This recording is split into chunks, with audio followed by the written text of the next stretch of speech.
And welcome back to the BlacVolta Nightlife podcast. You guys, Kigali has been super amazing. It's our fifth day in Kigali, Rwanda, and we are winding slowly down and then we're heading back to Accra, Ghana. But yes, we have a superstar here on our podcast here today. Anyway, we have Kwaku Bediako. Kwaku Bediako is the creative director and founder of Chocolate Clothing, and he recently got the license to style the BAL in Kigali, Rwanda, and so we have him on the podcast today. Welcome to the platform today. Appreciate it. I appreciate it. I don't even understand what's a superstar. Is this guy like Guys, what's happening here? before we even start the podcast, I've known Kwaku Bediako for, is it 20? Oh, 30 years, man. 30 years. I mean, that's crazy. We man. went to the same junior high school. So, I mean, that invariably is like, you don't want to tell us our age, but Please don't put our age out there, please. Don't saying put that we've known ourselves for 5 years then. we finished BEC. BC, your age is showing. Which kind of BC? We finished Becky. We finished junior high school, 5 years ago? But anyway, welcome to the podcast. Appreciate it, man. And good job, man. yeah, good yeah, job, yeah. man. Good I mean, job. it's so exciting when, you're able to know people that, from a distance. I mean, back in school, anyways, it's not about senior, junior business, but bottom line is like we were not on the same level in terms of class. I think he was a year or two behind me. But like to see and know that someone that you've known for this long is, spearheading this wonderful vision is just amazing. Good job, BlacVolta. Good job, Joey. Thank you so much. Anyway, so give us a background about you. Like, what's your inspiration? Were you always like a fashion person from school, from high school and stuff like that? No, I've always been a creative person. I feel like, and sorry, pardon me, we just came back from a party, so the voice is all gone. Why are you exposing us on the podcast? Like, We went to a party. Master, why you posting? We went to a party. But no, I think I've always been a creative kid. I was born and bred in Port Harcourt in Nigeria. My parents are professors and they used to lecture there in Uniport. And so we as kids grew up there, and it's just full of experiences from being there in different parts of Africa, different parts of the world, before we eventually, got back to Ghana and then, had, made all these things happen. But I think for me, that I've always been a creative person. And so, I used to design cartoon characters, come up with my own characters, on my own. I used to have my own premiership.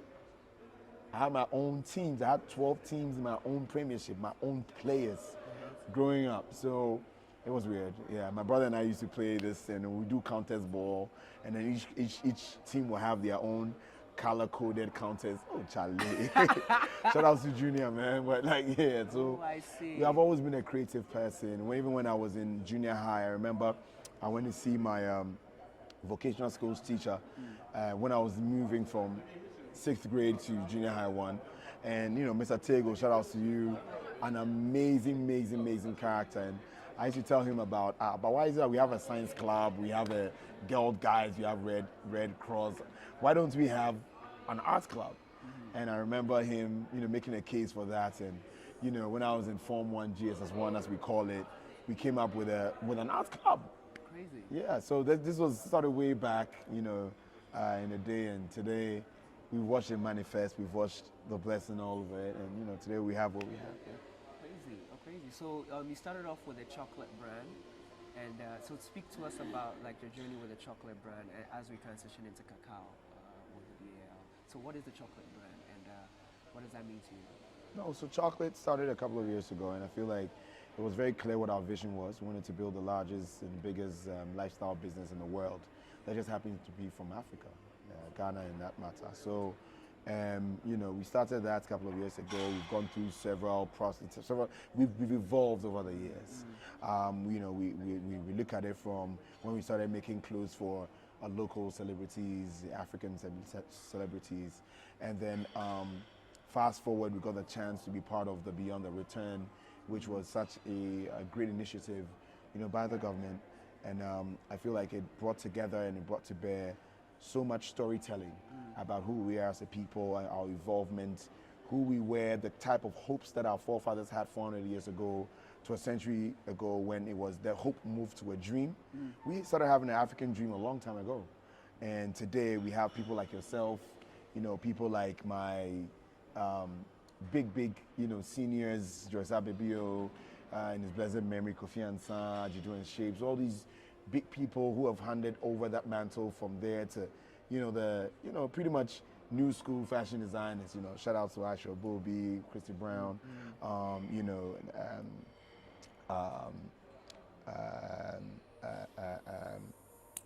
several other fashion designers, Giaba Sewa, Heal the World, all these other brands that took up the mantle from building the dream to now what I call the African hope.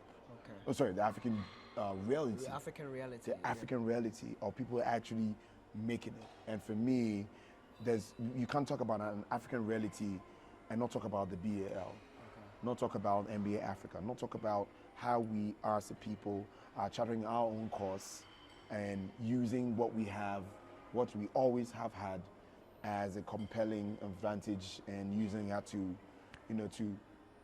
be responsible for what the actual reality looks like.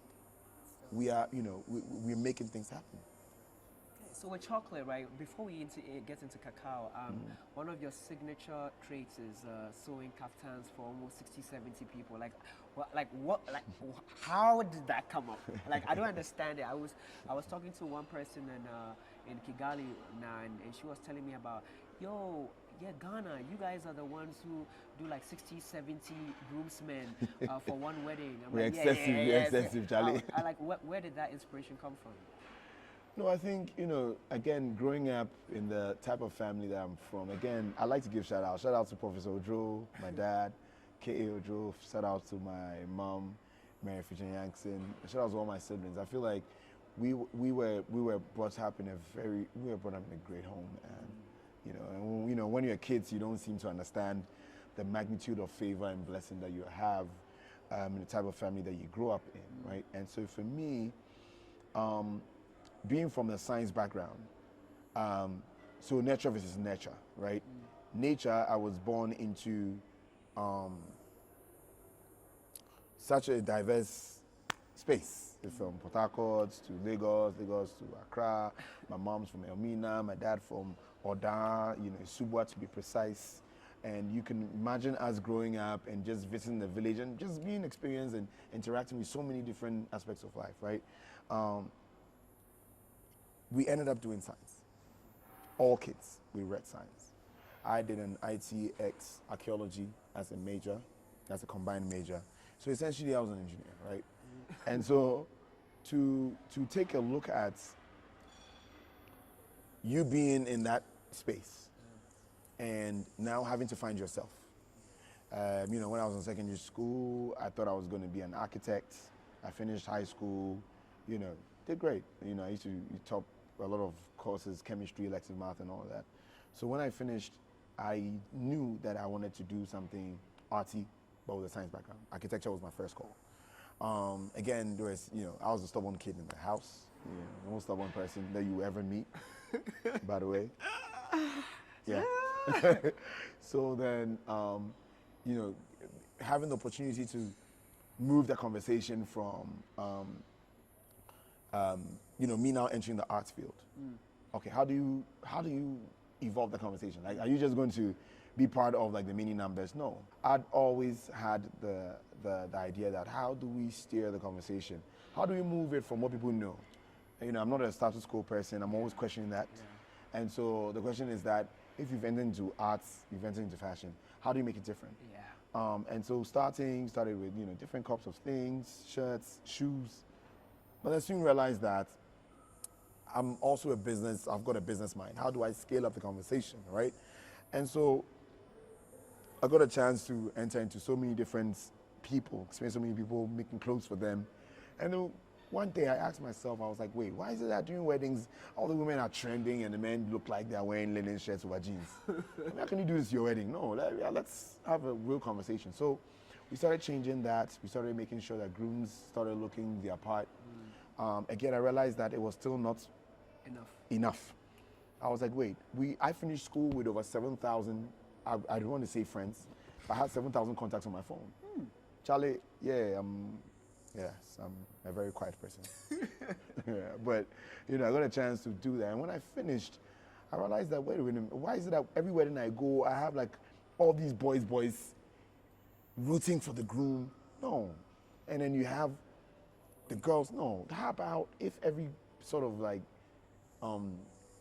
boys who is rallying behind this groom, if they're able to sort of be given a certain role, they're able to look as sharp as the groom.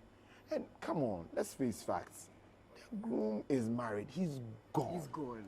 But the groomsmen, They are the eligible they are ones. the ones who are eligible and looking for. Exactly. They are looking for. And when you think about it, the women who come to the weddings, They are also looking for. So hashtag looking for. great stuff. Right? So then we started extending that conversation, and then, it moved from 10, 20, 30. I mean, the biggest wedding we did, shout out to Nado, was about 175 groomsmen. Wait, we'll say that again. 175. You what? You styled 175 groomsmen. Yeah, I mean, the person in question grew up in like 4 or 5 different places, schooled, has so many friends, like in Switzerland, in London, the US, in all these places. So when he was getting married, all these guys came to the, to the frame. And how So many of them? 175. 175. And so that culture just started, like, it just moved from place to place, started becoming more deliberate. I mean, there are different cultures in Nigeria and other places that we're doing it, but they were not doing it to the scale of where we were doing it, right? And so we started doing weddings all over the world. Well, sorry, all over West Africa, to be precise, and eventually it moved into the Southern Africa, the Eastern Africa, and Central Africa, all of that, right? So for me, that was the genesis. Okay. But again, the bigger conversation was, how do we build a global business? You can't take this culture and make it happen in Russia. I can't go and tell 175 groomsmen men in Croatia. How do I build a business that will be relevant to Croatians? How do I spread the culture, diffuse the culture where at the end of the day you'll be able to have a Japanese person who is Afrocentric minded love what we do, right? And so for me, again, that wasn't enough. So I remember when I said I wanted to move in that space, and we became very deliberate with it. Even our posts on Instagram changed. People were like, "Are you crazy? Why are you backing out now? Why is so many people doing, like, why do you want to leave now?" I was like, "Look, I'm not leaving per se, but we're changing the comms to favor the core essence and the core focus, or the core vision of what we wanted to do, essentially." So, I guess that answers your question. So Great stuff. Oh, great stuff. So that leads me into the cacao discussion, right? So then what? So cacao is like a subsidiary of chocolate, or is it like a brainchild? Like what is cacao?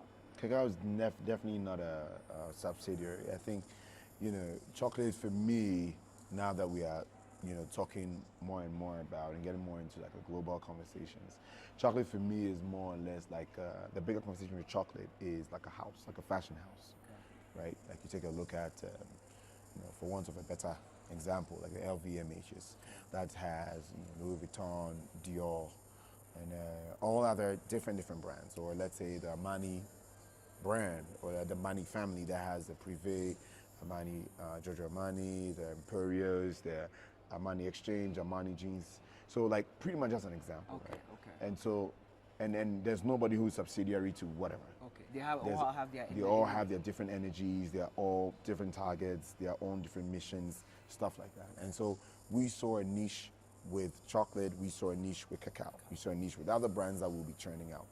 But essentially, this conversation with Bao started a while back. I feel like, sometimes I feel like we need to be very deliberate when it comes to relationships and networking. And I feel like the conversation with Bao started 4 years ago when MBA Africa was launched in Chicago. 4 years ago. 4 years ago, we actually had the privilege of being part of and share that experience. And again, big ups to the Amadous, the Gallos, the Manyos, the Ashers, the Wallis, all these people who've been an integral part of the initial conversation. And also shout outs to every investor who saw and continue to see the vision with MBA Africa and where the ball is going, right? And so for me, when the conversation started, it was a little bit murky because again we were like, okay, how do we scale chocolates within these areas? But again, as chocolate started getting more and more popular and when it started moving to more and more towards a high fashion, we realized that the conversation with the bar was moving more and more also towards more like a bigger concept with the fans. How do we get fans more interest? How do we build a conversation that goes beyond just high level conversation? How do we become more popular and get the conversation around that, you know, in a much more bigger context? And so we saw the need with creating a new brand which will then serve a more of an affordable luxury space. And I say affordable luxury because... What kind of word is that? Like, I don't understand. How do you already say affordable and luxury in one sentence? Huh? It's affordable. No, because luxury. I feel like it's not, you see, the word luxury is very preferential, right? You want to be very careful how you use the word luxury because sometimes people think that quality is related to expense or cost, and cost is like and vice versa. There is no smoke without fire. Yes, sometimes that's the case. But I also feel like there's also conversations and the new crop of the shopper, of the consumer, who now understands that, listen, I love X. It doesn't necessarily need to cost through the roof. Yeah. But it has to be able to be a luxury, but affordable enough for them to wear it every day. Every single day. Every day. Imagine 365 when you're spending $1,000. And also we are in the digital space. Like everybody wants to, I want to be able to show people that we're rocking this every single day. Exactly. People are being more, people like to share more. Exactly. You know, so how then do we get you to be every day? But in your everyday, be stylish, be clean, be different, you know, be trendy, stuff like that. So that's basically like an affordable luxury space that offers like a good balance between something which is luxury, you know, great, but again, it's also that fits the pocket of the everyday pocket. Okay. So we realized that, okay, hey, chocolate is being more and more of a formal look. How then do we churn down the conversation towards casual? Okay. You know, we already had a brand or like a collection under the bigger chocolate called Chocolate Urban. Okay. We decided to now sort of bring that conversation now home, build a brand around it. And then, you know, we built Cacao. And that Cacao pretty much was going to be spearheading the conversation with the BAO and all its stakeholders. We also saw the need that if we are doing that, then why don't we build a whole portfolio? So you have the classic look, the street look, the merchant sports look. Oh, so it's just not one look. It's just No, it's three looks. Like everything is Cacao. So basically, this is like a street type concept. This is like a jacket. This is Cacao. The shorts is also Cacao, and then you also have So this is the Cacao. street look. This is kind of like street look. Oh, and is then it you the have one? this- So we've seen that. So here at the BAO, which the finals happened, we realized that you've shown, you've given a lot of people have gotten the BAO pieces like Dave Chappelle, Mr. Easy, all these celebrities that are getting. So that's the street fashion. Not quite. No. So that was a strictly merch conversation, merch sports conversation with Cacao Sports. Let's call it Cacao Sports. Okay. Let's just say that there's Cacao Classics, Cacao Streets, Cacao Sports. All for the BAO. All for Cacao. All for Cacao. As for the new brand that we've churned out of chocolate, Makes sense. being like a new brother sister company to chocolate, but then running its own course. Its own course. Like you can have two siblings that look alike, doesn't mean they are the same egg. It's not a conversation. They are siblings. You know, yeah, chocolate is senior because it's been here for a while. Cacao is new and so needs its own sort of nurturing sort of process. But the idea here is that Cacao as a brand exists in three different facets. You have the classic conversation that targets more of your Friday wear, more like your print looks. You have your street looks that is geared more and more towards lifestyle. And then you have your merch look, which is geared towards more sports, athletic leisure type conversation. Right? But in all these three things, what binds them is a core essence of Cacao, which is a sustainably driven brand. Because again, over the years, chocolate has always asked, how can we be part of a much bigger, better global conversation? Which for us, ethical fashion comes to bear. upcycling is a bigger conversation, recycling, all of these things. So we're like, how can we be part of this? How can we use our influence to drive a brand like this? And so, we even our look and feel of any store that we'll be churning out or whatever partnership we have has like an eco-friendly look. Yeah. Even your pieces, right? Like all the tags. I read your tags. All our tags are from old school uniforms. Old school uniforms. Old school uniforms, man. Old school uniforms, older clothes, older fabrics that are almost ripping out. Listen, they all have a purpose. So wait. You're not getting new fabric. You're just recycling. Oh no, we are. I mean, whatever you do, there are new fabrics that are going to come. But you want to also put the old. You want to do like a circular economy. Okay. You want to listen. Which secondary school did you go? I mean, I know your old secondary school sucks. But which old secondary school did you go to? Guys, this is where he did not go to Achimota school. This is where he didn't go to Achimota school. So I clearly. I went to Presec. I said it. Blue magic. Okay. Where's your old school uniform? Let's take a message from our sponsors. Yeah. So basically, the idea was to like, how do we churn out? Be part of this conversation. Old school uniforms are somewhere. There is some gutter somewhere. Yeah. Where's the jeans that? And you see the funny thing about jeans, you can buy 10 jeans, but you have 1, 2, which is your favorite. You wear the jeans, it's true. Do you understand? And you realize that by the time you move from, let's say, from age X to age Y, you are not even able to wear that jeans. What do you do with that jeans? You're going to you're moving or relocating to some new house. You just throw it away. You throw it away somewhere, And so for us, we're trying to build a circular economy. How do we use our old collection that maybe we sourced this fabric, we didn't use it. What do we do with the rest of the fabric? We put it into cacao. We did a couple of pieces for chocolate.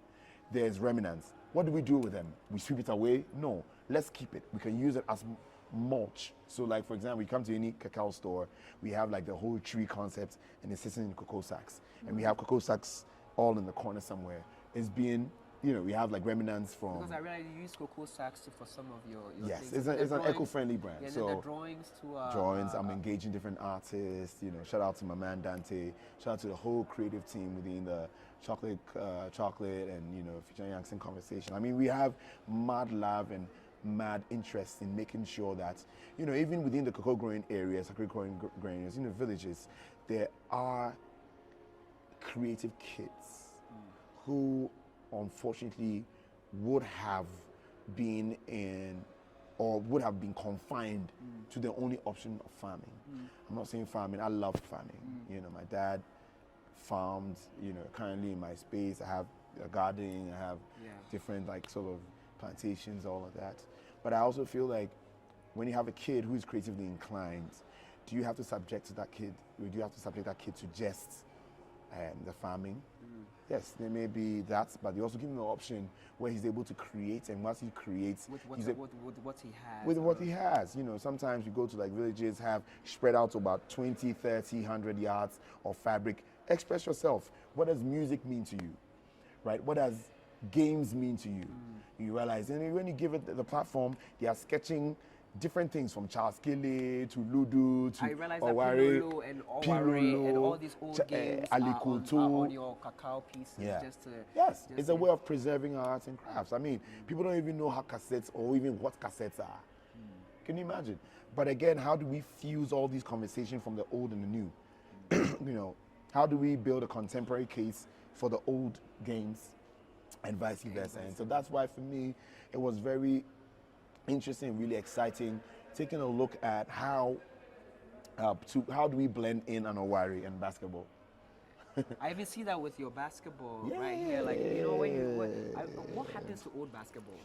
You don't even think about it. And they use that for a bag. Yeah, we use that for it's part of the conversation. But I think going back, there's a fusion of both. There's a fusion of Karen's basketballs and a fusion of the old basketballs, but also a fusion of wastes in general, and how we're able to turn all these wastes into zippers, into straps, into different aspects of the whole creative process of building different product lines and different products within the cacao space and doing the ecosystem. Lovely, lovely, lovely, lovely stuff. But again, we are from a party, guys. This is not our voice. You know, I want to make it very clear so that when I call you on phone, you don't make like, right now he's posing. I'm not posing. We've gone to a party and we've lost our voice. I'm just saying. Anyway, Cacao, what's your so what's your take on all this sports and entertainment fusion in Africa, and what do you think it means for Africa in general? Man, listen, I'll go back to the conversation I said. 400 years ago, around slave trade, there was an African hope. You know, our forefathers left our continent in search of greener pastures, new opportunities. So all they hoped for was a new world, and new opportunities for their descendants, right? You know, a century ago, post-slavery, you know, a lot of different dramas, different conversations, different energies. All we had was a dream, because now they have tasted what was in the West, wherever, and so now that some of them had been freed, some of them were now more exposed to like back on the continent, some of them were still, you know, in the West. All they had at that time was a dream. What's a dream? You know, but now the conversation has moved from a dream to a reality. Is now the reality, guys. And I feel like you take a look at what basketball and what NBA Africa is doing, what the BAL is doing, and it's true testament that we are really responsible for who we are. We have great talent over here. We have amazing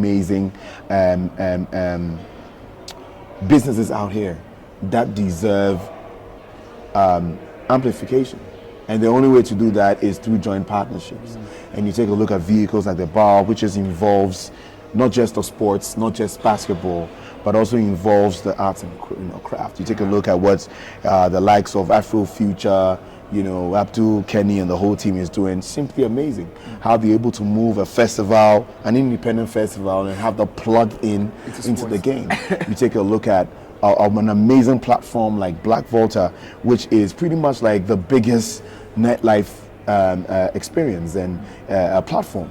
And now how that is able to plug into BAL with, you know, in partnerships with like Cacaos, and I'm sure after this you've had different partnerships coming up. Conversation is changing. You take a look at big firms like African Soft Power and how they are plugging into that, and actually coming to Rwanda and like all the different cities that the games are being had in Cairo, in Pretoria, in Dakar, and soon in different African you know, cities, and how every relevant aspect of it is now plugging into a game.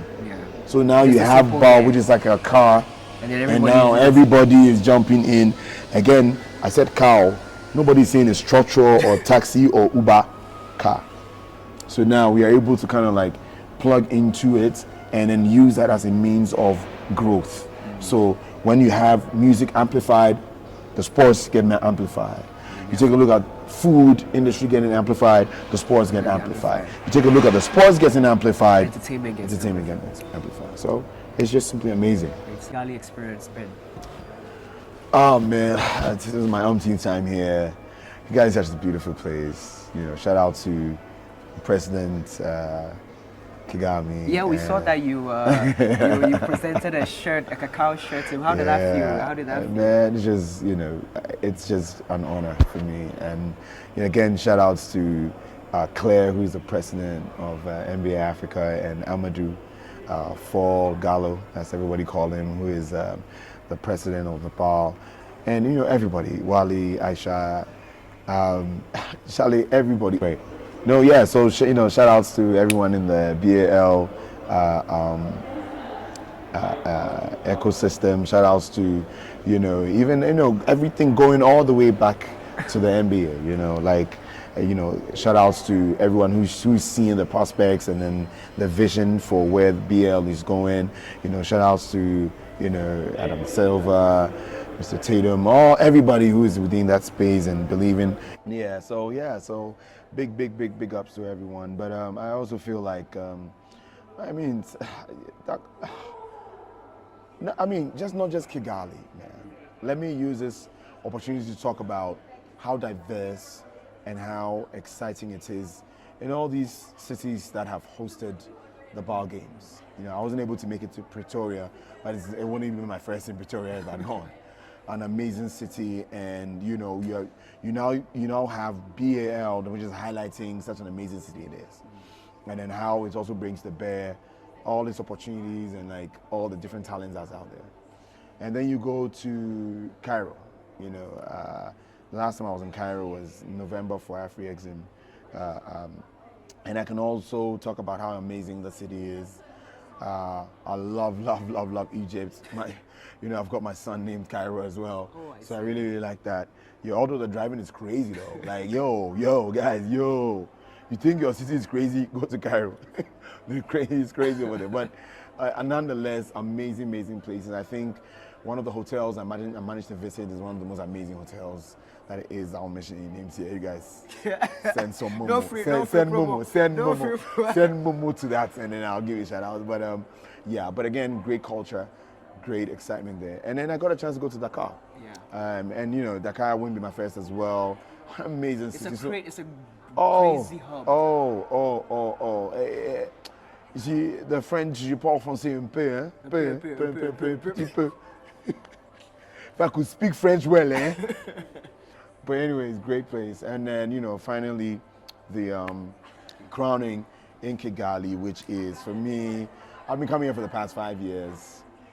Great landscape, amazing people, great president. I mean, I love the president. We recently got the chance to gift him one of our merch. He endorsed it for us. Obviously had his name. He felt special. Really exciting. And shout out to the whole Visit Rwanda team. I mean, they're doing just such an amazing job, Charlie. Sometimes you ask yourself, like, wait, is Rwanda really part of Africa? Yes, they are. That should champion all of us as individuals and as countries to also sort of know that we've got it. We need to reach out for the best. So it's been an amazing experience for me as always, and I'm looking out for more and more balls here. Next year I know it's going to Cape Town or Joburg for the finals. They'll still do the different the hopping, but I think the final is going to be in South Africa. So it's just a feel of just one part of Africa. And how we should be expecting, we should expect the better, and every year it gets better. So Charlie, great stuff. Big ups to the BAL. On our last question, we want to ask. So what are the future prospects for Cacao, extending outside of the ball? That is, what are you looking at? I mean, for me, as I said earlier, it's in 3 different facets: the classic, streets, and match sports. Currently, just match. The idea is for the match department to go really deep into the sports department, and so we can only be we should expect as big as the sports brand can get what Cacao could be. I mean, for starters we are making bags like this that have never been done, you can only start to imagine what's going to happen, right? For the streets, where we can't wait to fully explore and fully capitalize on where we're going as a brand, and so you can only start to imagine where the streetswear is going to go. Shout outs to the daily papers, the Free the Youth, that have always championed that sort of angle and that sort of global streets agenda, but in our own perspective, right? And so, we can't wait to have this whole streets our lifestyle brand as well, which is already starting. And then, of course, classic, we are working with different organizations on the continent to further spread the Cacao Classic, and Cacao as a brand, all over through Africa, the Caribbean, Europe, Asia, you're going to Cannes, you're going to Olympics, you're going to Paris Fashion Week, all over the place. All over happening, man. All projecting Africa Fest. Great stuff. Africa Fest. Man, I can't have all this conversation without bringing my guy, Aliu. Aliu, come into the frame, man. Listen, I'm sorry, man. The love is too big, man. Guys, listen, Aliu is from Dakar. Listen, he's part of the BAL team, Seed Africa. Like, just tell them something small about you. Please sit down. Please take over. We've changed it. What do I gotta say? Just tell us anything, your involvement. Just tell us about how you feel about chocolate and cacao, and this whole journey of ours and BL. I mean, my name is Alioune. Wait. I'll take a mic. My name is Alioune from Senegal, West Africa, CEO and founder of ATS Africa Tourism Solutions. We do transportation management, travel management services, and events planning. We are working currently with the BAL when it comes to the transportation side. Chocolate is a great guy. Fell in love with him since the first day we met. I believe it was in Ghana at Kozo, an event that BAL was doing during Affirmation Afrochella. So, I end up going straight to his store, get some stuff. What I wear when I wear chocolate in Senegal, for example, is unique. Nobody has it. Nobody has it. So I like the fact that I wear things nobody has. And we actually did a fashion event here in Kigali a few days ago where he was the Great experience, guys. the Great top experience. designer. We created a concept called Best African Runway to put together African designers, collaborations between them, and give our travelers a great experience while in Kigali.